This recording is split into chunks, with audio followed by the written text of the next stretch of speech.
everybody. Welcome to another edition of A Chapter a Day Keeps the Doctor Away. My name is Alan, otherwise known as Hisui, and I'm from ReverseThieves.com, as well as the Speakeasy Podcast. And this time I'm looking at One Piece, Chapter 733, What Mr. Soldier Wants.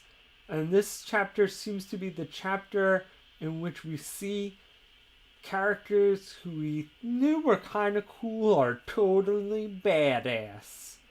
And so we kind of jump back and forth between two stories of seeing what Rebecca's doing in her block of the big tournament and seeing what the factory infiltration team is doing.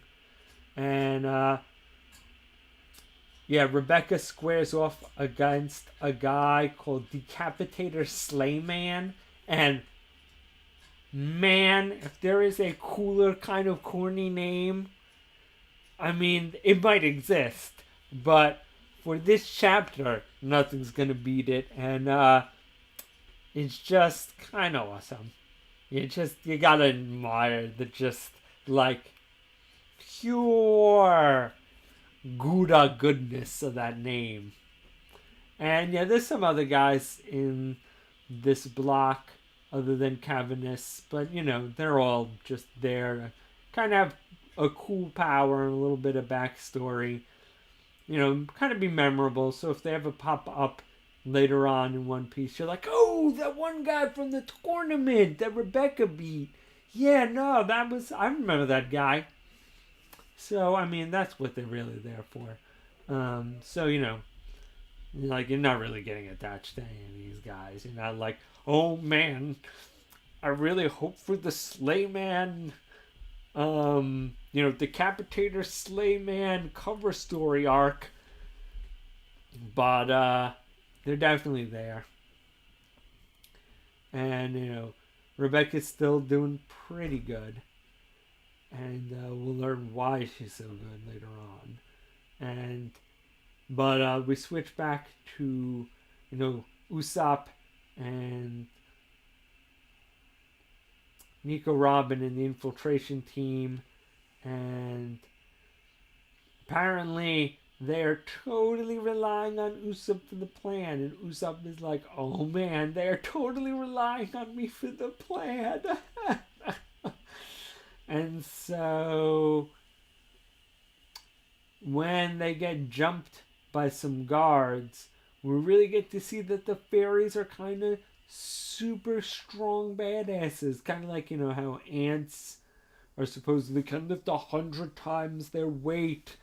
Apparently, these little fairies kind of have a similar crazy power because they totally stomp romp the two guards that find Usopp and Robin. And so Usopp's like, whoa, these guys are crazy badass. I'm not as worried anymore. And so they steal the guards' outfits and they're going to progress along. Now Usopp is like, yeah, I'm just going to have these guys totally beat up, Sugar and Regard. And whew. So yeah, I got a feeling just the way One Piece works, Robin's gonna be the one who takes on Sugar, and that makes sense. I mean, if anybody's just gonna beat the living tar out of a child, it's gonna be Robin. Because she looked into her bag of dams, and she's all out of them, so she can't give a damn. And I think that's why we all like Nico Robin, because she'll beat up kids, and it's okay. And we still like her for it. You're like, go Robin, beat up that little girl, who's probably like super old, but still, she looks like a little girl, but still beat the living tar out of her. Just, teeth everywhere. That's where I want to see Robin. Yeah, smack that child, smack her more. Because, Usopp beating up children, that just seems wrong. Nico Robin, you're like, yeah, that's cool.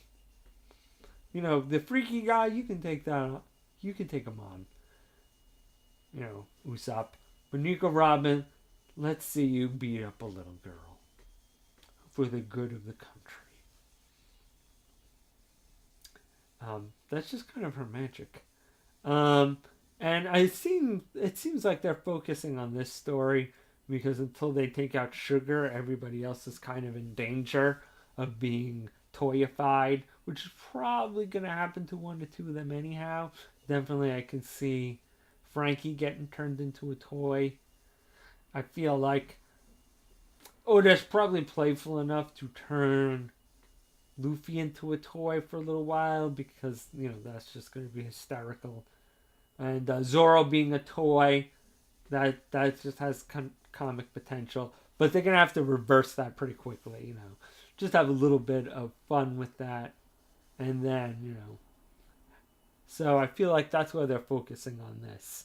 So when the other fights start to happen, we can have a few of the Straw Hats as toys for a while, and then Usopp and Robin can win, and then we can kind of move on from that plot line and let the other fights go on.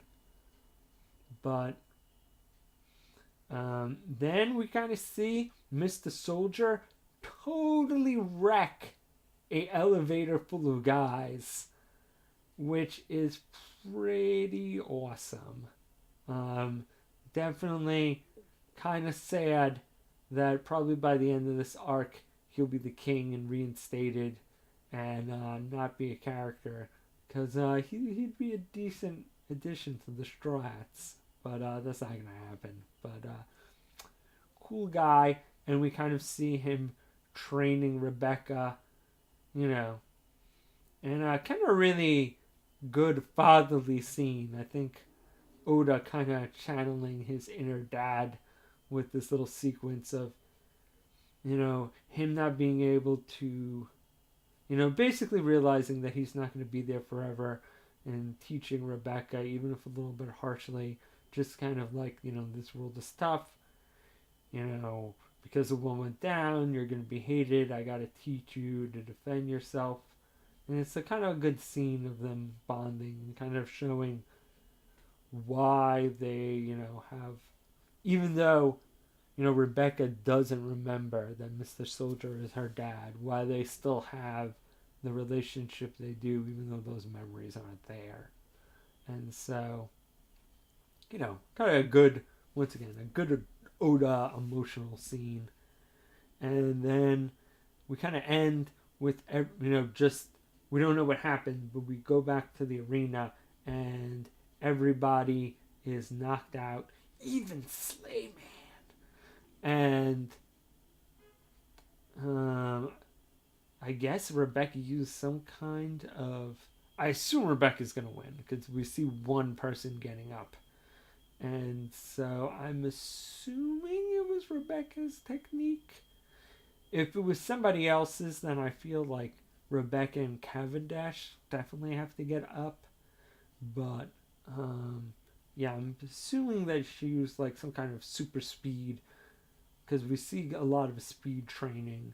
Mr. Soldier's, technique is definitely speed. Rebecca's definitely got like super dodge and speed. So I'm thinking that she used some kind of super speed to knock it down. But it could have been one of the other guys that we saw. And then, Rebecca and Cavendish are going to get up. But I'm a little. I feel like Rebecca has to be the one to make it into the final round. It just makes sense. I'm just kind of curious why they play up Cavendish so much. I feel like that character's gotta have something. Maybe Cavendish will be defeated and thrown into the pit, and kind of like they'll toyify him and then save him. So, but we'll see. I still feel like that character is a wild card that's going to play a part later on. But, this is one of my shorter chapters. But, once again, we're not having any big, grand revelations. This is just, the necessary, ramp. We've had everything ramp up. Now we need stuff to, start actually happening. So, and it is. It's, moving along at a nice pace. We got a little backstory, but we also got some nice fights. And generally a good time had by all. I'm kind of curious to see what exactly happened in the arena. Am I right, or did somebody else pull off some kind of mega shock uh, technique? But we'll see that next time. All right. Until then, you know, keep just thinking about Robin beating up children.